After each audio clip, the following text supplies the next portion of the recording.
Nahození dítěte na záda do onbohyma. Sluníčko, pojď sem. I'm coming. Bezva. Tak.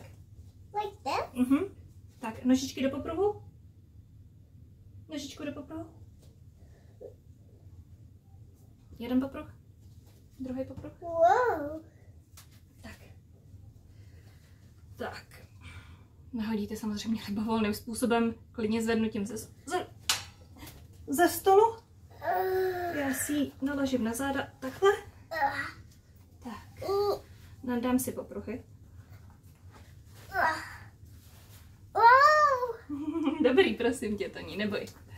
Tak. I'm on top. No tu teda seš nahoře, ano. Tak.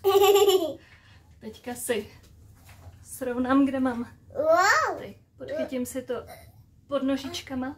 Wow. Nadskočím a tím zakapsuju. Tak, maličko dotáhnu, protože já to mám strašně moc volný.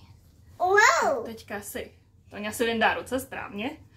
Já si podržím tu, ještě to přitáhnu, dokavať jsem předklonu. Teď se narovnám, ona mi spadne hodně nízko. Takhle to není ideálka.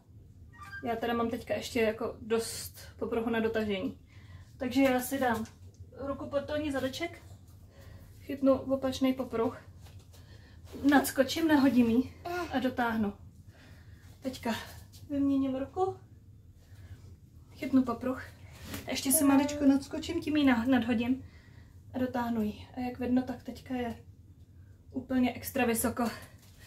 Vlastně se mi, ta zádovka se mi zkrátila, já mám teďka podsazení až někam pocať.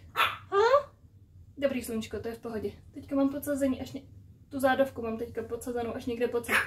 Takže kdybych chtěla ruce dovnitř, tak tam mám spoustu ještě místa, který můžu použít. Ano. Yes.